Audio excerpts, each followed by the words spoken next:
पुराने मध्य भारत में एक रियासत हुआ करती थी। रियासत की बड़ी रानी की गौतम बुद्ध के प्रति बहुत निष्ठा थी।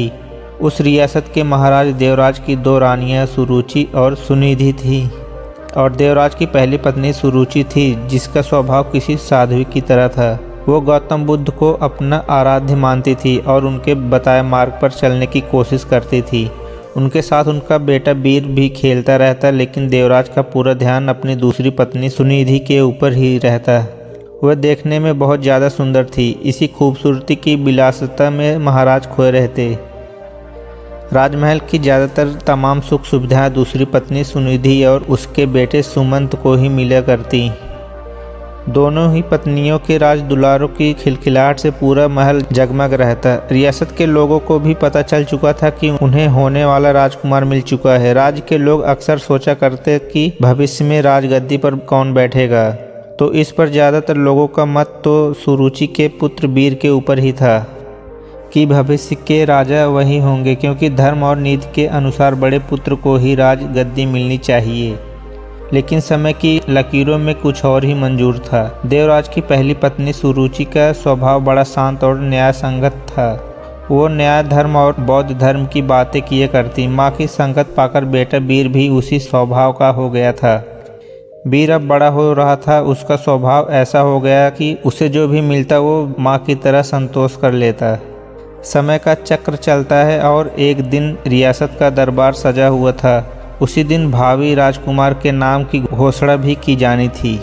सभी इस बात को लेकर आत्मविश्वासी हुए पड़े थे कि होने वाला राजकुमार वीर ही होगा।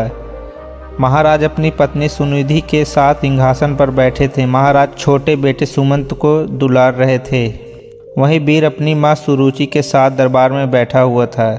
सभी पुरोहितों ने वीर की माँ को बता दिया था कि आज दरबार में वीर के राज तिलक की पूजा है, उसे तैयार करके लाना। वीर की माँ सुरुचि ने भी बड़े दुलार से अपने बेटे को तैयार किया और ईश्वर के सामने प्रार्थना की और माथा टिकवाया। महल में शंख बजने शुरू हुए। पुरोहितों ने वीर का नाम भी लिया। बालक वीर सौम्य अंदाज में पिता की गद्दी की तरफ बढ़ा और अपने पिता का आशीर्वाद लिया। पिता आशीर्वाद देने के लिए हाथ उठाते कि दूसरी रानी सुनिधि ने पीछे धक्का दे दिए। वीर की आंखों से आंसू गिरने लगे। भरे राज दरबार में गुस्से से लाल रानी सुनिधि ने वीर की कलाई को मोड़ दिया था। उन्हें सिंहासन पर पहुंचने से रोक दिया। फिर सुनिधि ने अपने कड़े शब्दों और सख्त आवाज़ में कहा कि तुम इस सिंहासन और महाराज की गोद में बैठ नहीं सकते। सिंहासन में बैठने वाला काबिल हो या ना हो, वो चहेती रानी का पुत्र ही होना चाहिए। तुम दासी के दरबार वाली रानी के पुत्र हो। सिंहासन पर मेरा पुत्र सुमंत ही बैठेगा और जो सिंहासन पर बैठेगा जनता उसी को राजकुमार मानकर आदर सम्मान देगी। तुम जाओ अपनी माता के पास और बुद्ध की सेवा करो। मेरे रहते तुम्हें आत्मसम्मान कभी नहीं मिल सकता। जाओ, पहले अपना भाग्य बदल कर आओ। राजकुमार बनने के लिए तुम्हें मेरी कोख से जन्म लेना पड़ेगा। यह सब सुनकर पूरा राज दरबार हक्का बक्का रह गया। सब आश्चर्य भरी नज़रों से महाराज देवराज की ओर देखे जा रहे थे कि महाराज कुछ बोल क्यों नहीं रहे हैं। लेकिन महाराज बोलते भी क्या, वे नज़र झुकाए बैठे थे, क्योंकि उनकी आंखों और मन पर तो रानी सुनिधि का खूबसूरती और विलासिता का पर्दा पड़ा हुआ था। ऐसे में भला वो रानी का विद्रोह कैसे कर सकते थे? अगर वो रानी का विद्रोह करते तो उनकी विलासिता भरी रातें कैसे रंगीन होती, खूबसूरत जिस्म का आनंद लेने से वंचित हो जाते। फिर वीर को अपनी सौतेली माँ की बातों से ज़्यादा बुरा अपने पिता के चुप रहने का लगा। कुछ देर बाद वो राजमहल के बाहर चला गया। संध्या आरती का समय हो चला था। वीर की माँ सुरुचि ने वीर को अपने पास बुलाया। वीर का चेहरा देखकर वो घबरा गई। वीर ने उनसे कहा कि माँ, पिताजी हमारे साथ ऐसा क्यों करते हैं? अब हमारा क्या होगा? क्या मुझे कभी किसी का मान सम्मान प्राप्त नहीं हो पाएगा? जवाब देते हुए वीर की माँ ने अपनी उंगली से मंदिर की तरफ इशारा किया। यह कमरा कुछ दूरी पर था और उसमें महात्मा बुद्ध की प्रतिमा रखी हुई थी। वीर ने इशारा करते हुए पूछा, वहाँ क्या है माँ? जवाब देते हुए माँ बोली, वो महात्मा बुद्ध हैं, वहीं तुम्हें सिद्ध बनाएंगे। उनकी शरण में जाओ बेटा। बुद्धम शरणम गच्छामि। ये पंक्ति सुनते ही वीर ने बहुत अच्छा महसूस किया। सुरुचि बोली, बेटे तुम्हारे लिए इस सिंहासन से भी बड़ा और आगे सिंहासन बना हुआ है, इसलिए इस सिंहासन लालसा व मोह त्याग कर उसे बड़े सिंहासन को प्राप्त करो। जब तुम उस सिंहासन पर बैठोगे तो, लेकिन उसे पाना इतना आसान नहीं। जीवन के उस सिंहासन तक तुम्हें महात्मा बुद्ध की प्रतीक्षाएं लेकर जाएंगी। लेकिन वीर को अब भी ये समझ नहीं आ रहा था कि माँ आखिर किस तरह के सिंहासन की बात कर रही है जो राज सिंहासन से भी बड़ा है। उसके कानों में तो अभी भी सौतेली माँ के ताने गूंज रहे थे कि वो अभागा है। लेकिन वीर की माँ ने देर नहीं की और उसे बुद्ध की मूर्ति के सामने लाकर खड़ा कर दिया और कहा कि अब सिर्फ महात्मा बुद्ध ही तुम्हारा कल्याण करेंगे, तुम इन्हीं के बताए मार्ग पर चलो, उनकी शिक्षाओं का अनुसरण करो, तुम्हें पता चल जाएगा कि जीवन का असली सुख कहाँ है। वीर ने अपने माँ से सवाल किया कि माँ, क्या बुद्ध का स्थान पिता से भी बढ़कर है? वीर की माँ ने मुस्कुराते हुए कहा, महात्मा बुद्ध सबसे ऊपर हैं।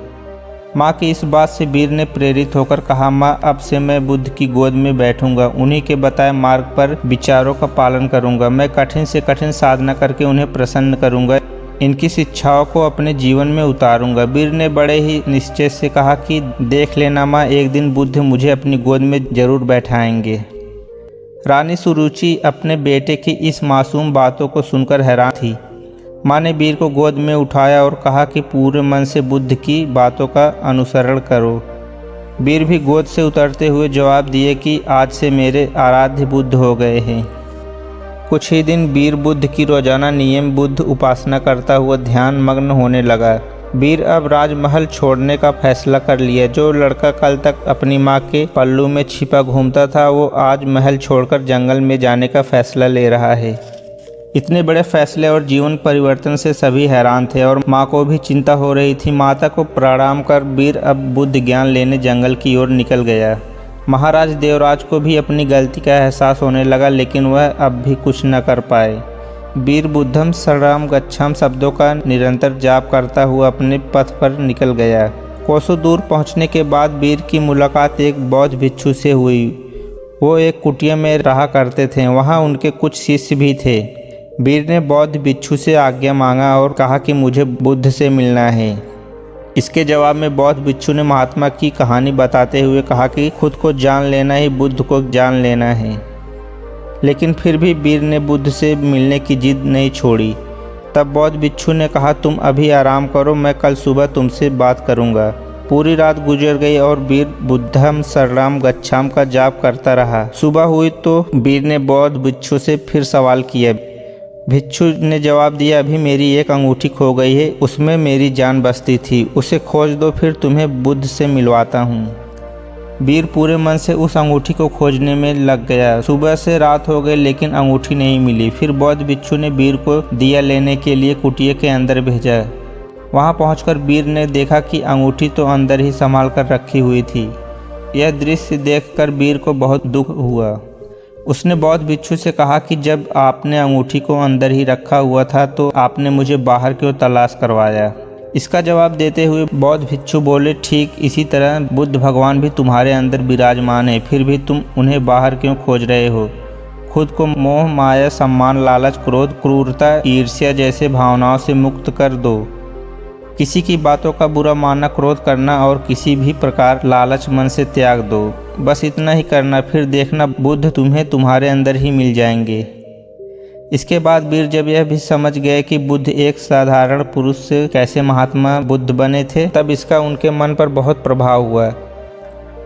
वह बहुत प्रेरित हुए। वीर ने अब गहरे ध्यान में डूबकर बुद्ध की उपासना आरंभ कर दी। जैसे जैसे वीर का ध्यान गहरा होता गया, उसी तरह वीर को आत्मज्ञान की प्राप्ति होने लगी। एक वक्त ऐसा आया कि वीर की सारी चाहतें मर गई। वीर के मन की सभी लालसाएं खत्म हो गईं। लंबे समय तक बुद्ध तरीके से ध्यान करते रहने से उन्हें आत्मज्ञान की प्राप्ति हुई थी। अब वीर के मुख का तेज देख लोग उन्हें महासंत कहने लगे। यह बात कुछ समय बाद मध्य रियासत तक पहुंची। राजमहल की तरफ से उन्हें बुलावा भेजा गया। रियासत की हालत ठीक नहीं चल रही थी, क्योंकि महाराज का दूसरा बेटा विलासिता में बर्बाद हो चुका था। सुनिधि का हुस्न व खूबसूरती भी उम्र के साथ ढल चुका था।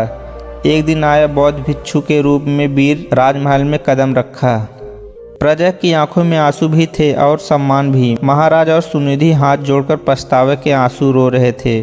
वीर की माँ के कानों में भी बच्चे वीर की बातें साफ साफ गूंज रही थी। बौद्ध भिक्षु रूपी वीर ने सबसे पहले महात्मा बुद्ध की प्रतिमा को प्रणाम किया और कहा कि दूसरों की सेवा से बड़ी कोई विलासिता नहीं। कोई भी सिंहासन कोख से नहीं बल्कि काबिलियत से तय होता है। वीर ने राज सिंहासन का त्याग कर दिया और त्याग करने के लिए मंदिर रूपी कमरे की ओर चलने लगे। वहाँ वीर को देखने वाले लोग महसूस कर पा रहे थे कि जैसे कोई शांति की मूर्ति चल रही हो।